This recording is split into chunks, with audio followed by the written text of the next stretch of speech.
오늘 우리가 함께 은혜 받으실 말씀은 고린도전서 1장 26절에서 31절 말씀입니다. 함께 읽겠습니다. 형제들아 너희를 부르심을 보라. 육체를 따라 지혜로운 자가 많지 아니하며 능한 자가 많지 아니하며 문벌 좋은 자가 많지 아니하도다. 그러나 하나님께서 세상에 미련한 것들을 택하사 지혜 있는 자들을 부끄럽게 하려 하시고 세상에 약한 것들을 택하사 강한 것들을 부끄럽게 하려 하시며 하나님께서 세상에 천한 것들과 멸시받는 것들과 없는 것들을 택하사 있는 것들을 폐하려 하시나니 이는 아무 육체도 하나님 앞에서 자랑하지 못하게 하려 하심이라. 너희는 하나님으로부터 나서 그리스도 예수 안에 있고 예수는 하나님으로부터 나와서 우리에게 지혜와 의로움과 거룩함과 구원함이 되셨으니 기록된 바 자랑하는 자는 주 안에서 자랑하라 함과 같게 하려 함이라. 아멘. 할렐루야. 오늘 말씀 나누기를 원합니다. 에노모토 히로아키라는 작가가 쓴 은근한 잘난 척에 교양 있게 대처하는 법이란 책이 있습니다. 이 에노모토 히로아키는 심리학 박사입니다. 그가 이 책을 쓴 이유는 주변에 은근히 잘난 척하는 사람들로 인해서 고통받는 사람들 때문이라고 합니다. 참 주제가 재미있는데요. 그래서 이 책을 참 흥미롭게 보았습니다. 이 책에서 이 잘난 척하는 사람들은 평판이 안 좋다라는 말을 합니다. 또 이 성격에 큰 문제가 없어도 사람들로부터 욕을 먹는다고 합니다. 그리고 능력이 없는 사람들이 되게 잘난 척을 하더라라는 것입니다. 이게 인정욕구인가요? 더군다나 이 잘난 척하는 사람들은 이성에게도 별다른 인기가 없다고 합니다. 이 잘난 척하는 사람들의 특징에 대해서 작가가 나열을 했는데요. 여러분 한번 이 카테고리 안에 여러분들이 들어가 있는지 한번 잘 살펴보시기 바랍니다. 첫 번째는 다 내 덕이다 라고 말을 한다고 합니다. 뭘 하든지 나 때문이고 내가 했고 나 때문에 이렇게 된 거다 라고 자신에게 공을 돌린다고 합니다. 두 번째는 너무 바쁜 척을 한다는 거예요. 나 눈코 뜰 새 없이 바쁘다. 밥 먹을 시간조차 없다. 이렇게 말을 한다는 거예요. 세 번째는 우리 가정은 너무 행복해. 우리 남편이 너무 좋은 사람이야. 우리 아내가 너무 좋은 사람이야. 이렇게 SNS에 자꾸 그런 거를 어필한다고 해요. 그래서 우리 가정은 화목하고 잘 지내고 있고 우리 아이들은 잘 크고 있어. 이런 것을 과시하고 싶어 한다고 합니다. 그리고 네 번째는 어떤 조직을 가든지 그 조직 안에서 내가 실세야. 나를 중심으로 돌아가고 있어. 뭐든지 내가 다 해결해 줄게. 나한테 말만 해. 이렇게 말을 한다고 해요. 자, 여러분, 이 중에 여러분 몇 가지가 해당이 되십니까? 네 가지가 다 해당이 되시나요? 하나도 해당이 안 되시나요? 물론 일본의 상황과 우리나라의 상황은 다를 것입니다. 몇 가지는 공감도 되지만 몇 가지는 좀 우리나라 정서에 맞지 않는 것 같습니다. 아는 척을 많이 하는 것도 사실 잘난 척이잖아요. 근데 그런 내용들은 잘 보이지 않더라고요. 아마도 일본 사회의 상황을 다루다 보니까 그렇게 된 것 같습니다. 그러나 중요한 것은 잘난 척을 한다고 느끼면 주변에 있는 사람들이 그 사람을 불편해한다는 것입니다. 그리고 잘난 척하는 사람들은 어필을 많이 한다고 합니다. 자기 자신에 대한 어필을 많이 합니다. 자기 중심적이죠. 또 자신의 한 일을 SNS에 많이 자랑한다고 합니다. 오늘 뭐 했고 앞으로 뭐 하고 내가 이러이러한 것들을 했고 이러면서 자랑을 많이 한다고 합니다. 교회에서는 이 간증이라는 다른 이름으로 자랑을 하기도 하죠. 오늘 본문을 통해서 자랑해야 할 것과 하지 말아야 할 것, 그리고 우리가 자랑한다면 무엇을 자랑해야 하는지 함께 나누기를 원합니다. 바울은 26절에서 고린도 교인들이 자기 자신을 돌아보았으면 하는 마음에 이런 말을 합니다. 첫째로는 육체를 따라 지혜로운 자가 많지 않다는 것입니다. 이 구절에서 말하는 육체를 따라 지혜로운 자라는 것은 윤리적으로 지혜롭지 않다는 것을 말합니다. 도덕적으로 지혜롭지 않다는 것을 말합니다. 실제로 고린도 교인들은 성적인 문란함에 빠져 있었습니다. 이 문제 때문에 교회 안에서의 많은 갈등들이 일어났었습니다. 당시 기준으로 볼 때는 이 교양, 교양에 속한 것입니다. 둘째로는 능한 자가 많지 않다는 것입니다. 여기서 능한 자는 지위가 높은 사람을 말합니다. 고린도 교회에는 고위 관직에 있었던 사람이 많지 않았습니다. 세상적인 기준으로 볼 때는 권세를 뜻합니다. 세 번째로는 문벌이 좋은 자가 많지 않았다고 말합니다. 이것은 귀족을 뜻합니다. 세상적인 기준, 당시 기준에서 봤을 땐 출신 성분을 뜻합니다.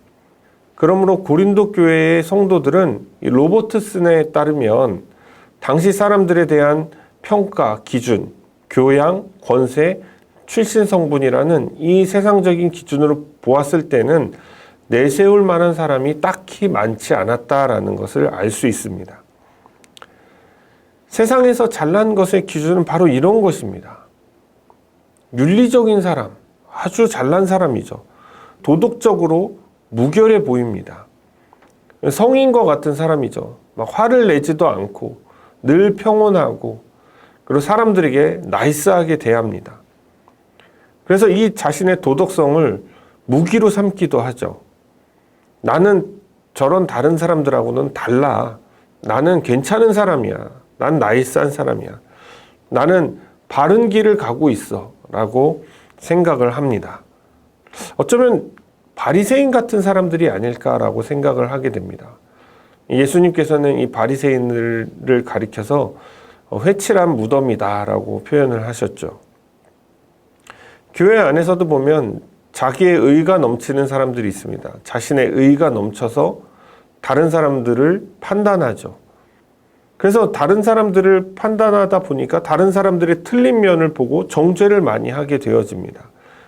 늘 사랑으로 용서하고 덮는 일보다 그 사람들의 잘못을 들추어내는 뒷담화를 즐기는 사람들입니다.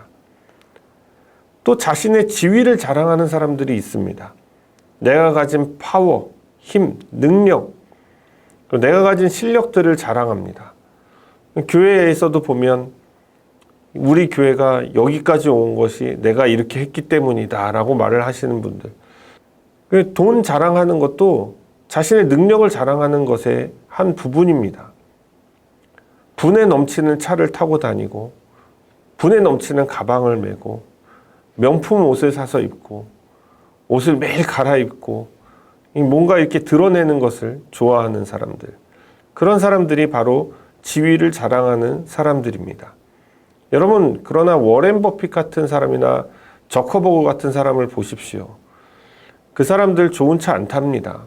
기껏해야 5,000불, 3,000불 이 정도 선에서 차를 타고 다닌다고 합니다. 이런 진짜 부자들은 그들의 돈을 가치 있는 곳에 쓸 줄 안다는 것입니다. 자신을 드러내고 보여주기 위한 곳에 쓰는 것보다 정말 좋은 곳에 쓰기 원한다는 거예요. 자신이 무엇을 했고 또 내가 어떤 사람인지 드러내길 좋아하고 그런 사람을 또 우리는 부러워합니다. 우리도 똑같은 사람인 것이죠. 세상적인 기준에 맞춰서 그들을 보기 때문에 그게 부러워 보일 수밖에 없는 것입니다. 늘 내가라고 말을 합니다. 교회 안에서도 이런 자들은 직분의 목을 맵니다.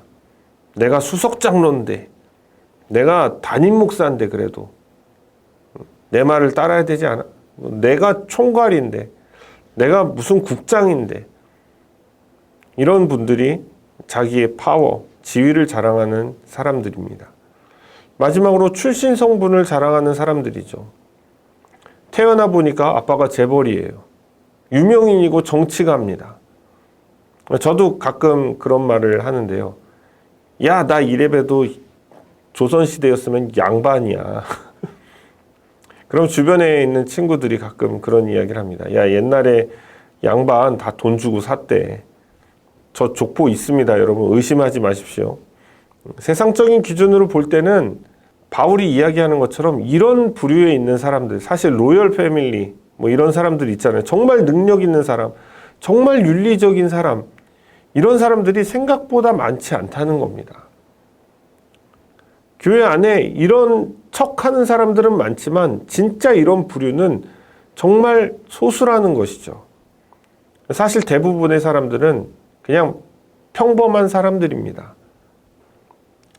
바울은 이러한 세상적인 기준으로 볼 때에 이 고린도 교인들은 대부분 그저 그런 사람들이다라는 것을 말해주고 있는 거예요. 저와 여러분도 세상적인 기준으로 보았을 때는 늘 상대적으로는 부족한 자들에 속합니다. 그러나 하나님의 기준은 세상이 보는 기준과 다릅니다. 하나님이 보시는 관점은 세상의 관점과 다릅니다. 그래서 하나님께서 하시는 역설은 다음과 같습니다. 27절과 28절에 보면 세상에 미련한 것들을 택하사 지혜 있는 자들을 부끄럽게 하신다라고 말씀합니다. 또한 세상에 약한 것들을 택하사 강한 것들을 부끄럽게 하신다라고 말씀합니다. 그리고 세상에 천한 것들과 멸시받는 것들과 없는 것들을 택하사 있는 것들을 패하신다라고 말씀하고 있습니다. 여기서 반복되는 단어가 두 개인데요. 첫 번째는 세상입니다. 그러니까 세상적인 기준으로 볼 때는 그렇다는 거예요. 또 하나의 반복적인 단어는 택하다라는 것입니다. 하나님의 주권으로 하나님의 뜻에 자신의 의지로 택했다라는 것을 말씀하고 있습니다. 세상적으로 볼 때는 미련하고 약하고 천하고 멸시받는 자, 없는 자이지만 하나님께서 이런 자들을 자신의 의지와 자신의 뜻과 자신의 목적으로 택하셨다라는 것이에요. 그래서 그들을 택하여 십자가의 은혜로 구원을 해주셨다는 겁니다. 십자가를 통과하게 하셨다는 거예요. 십자가의 은혜로 구원받은 자는 이제는 더 이상 미련한 자, 약한 자, 천한 자, 멸시받는 자, 없는 자가 아니라는 겁니다. 오히려 세상에 지혜 있는 자들, 강한 자들을 부끄럽게 하는 자라는 거예요. 오히려 있는 자들, 그리고 강한 자들을 패하신다는 이 역설적인 말씀을 하고 있다는 것입니다. 그러므로 십자가의 은혜를 경험한 저와 여러분은 더 이상 세상적으로 잘난 자들을 부러워할 필요가 없는 것입니다. 오히려 십자가의 은혜는 세상적으로 지혜가 있고 강하고 있는 것들, 그리고 자랑하는 자들에게는 아무런 효력이 없다는 것을 암시하고 있는 것입니다. 그러므로 29절에서 아무 육체도 하나님 앞에서 자랑하지 못하게 하려 하심이라 라고 말씀하고 있는 것입니다. 사랑하는 여러분, 이 교만의 다른 이름은 자랑입니다.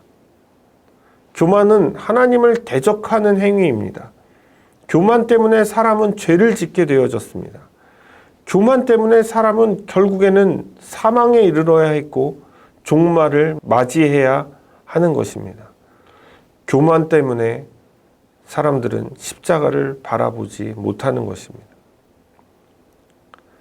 사랑하는 여러분, 우리는 자랑할 것이 없는 자들이어야 합니다. 왜냐하면 우리의 존재는 30절 말씀처럼 너희는 하나님으로부터 나왔고 그리스도 예수 안에 있고 예수는 하나님으로부터 나와서 우리에게 지혜와 의로움과 거룩함과 구원이 되셨기 때문입니다. 예수 그리스도께서 우리의 지혜, 의로움, 거룩함, 구원함이 되어 주셨기 때문에 비로소 우리가 하나님의 백성이 될 수 있고 하나님의 자녀가 될 수 있는 것입니다. 의롭다 칭함을 받을 수가 있는 것이죠. 우리의 자랑, 우리의 지혜로는 그 누구도 하나님 앞에 나아갈 수 없고 구원에 이를 수가 없는 것입니다. 내가 가진 지혜나 학식이나 재산이나 출신 성분이나 아무리 도덕적으로 윤리적으로 바르게 살았다 한들 우리는 그 누구도 자신의 자랑을 가지고는 그 조건으로는 하나님께 나아갈 방법이 없는 것입니다. 저와 여러분은 오직 전능자의 택하심과 그 십자가의 은혜로만 하나님께 나아갈 수가 있는 것입니다. 그래서 저와 여러분이 이 자리에 있는 거예요. 자랑할 것이 없는 자임에도 불구하고 이 자리에 있는 것입니다. 미천한 존재고 세상적으로 보았을 때는 아무것도 아닌 필부에 해당하지만 하나님께서 우리를 택해 주셨기 때문에 하나님의 힘과 능력이 우리 안에 있다는 것을 믿으시기 바랍니다. 그러므로 사랑하는 여러분, 예수의 은혜를 받은 저와 여러분들 아무것도 자랑하지 마십시오. 교회에서 조금 봉사했다고 교만 떨고 자랑하지 마십시오.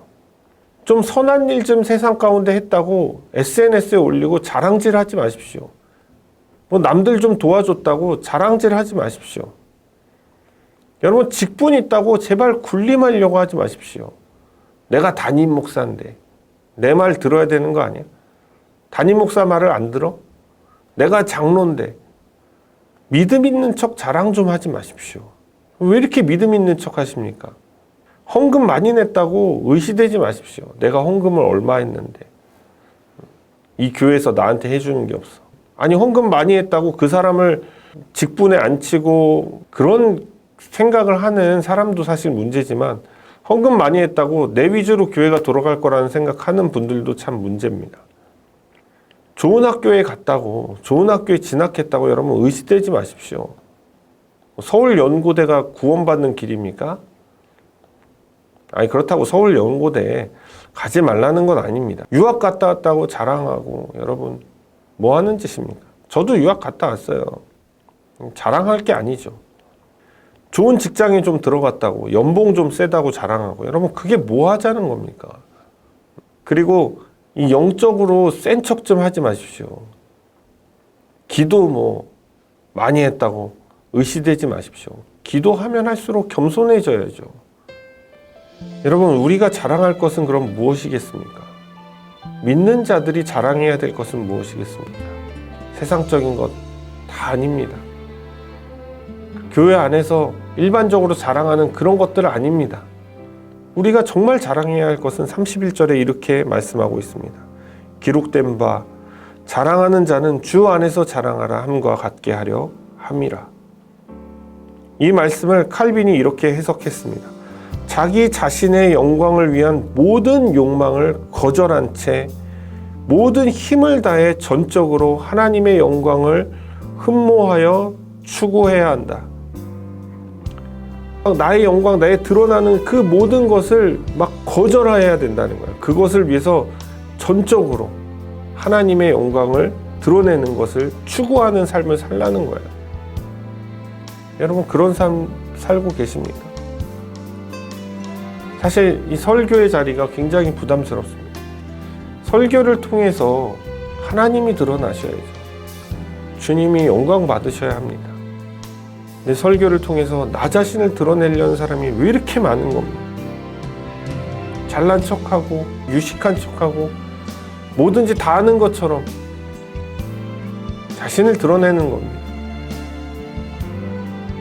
저도 회개해야 됩니다. 설교하시는 분들 혹시 이 말씀 들으시면 여러분 회개하십시오. 내가 혹시 드러나지 않았는가? 어떤 나라는 캐릭터, 나라는 사람의 존재를 이 설교를 통해서 부각시켜서 사람들에게 임팩트를 주고 그걸 통해서 성도들이 내 성도가 되게 만들려는 그런 탐심이 여러분 자신 안에 있었는지 한번 돌아보시기 바랍니다. 사랑하는 여러분, 우리가 내세울 것, 나의 존재 자체, 이 모든 것이 하나님께 영광이 되게 하는 것, 이것이 나의 자랑할 것이라는 것입니다. 만약 우리가 자랑해야 한다면 그 자랑은 온전히 예수 그리스도를 드러내는 것이어야 합니다. 이제 삶 속에서 언제나 온전히 예수 그리스도만 영광 받으시도록 구원받은 자다운 삶을 사시는 그런 저와 여러분이 되시기를 주님의 이름으로 축원을 드립니다.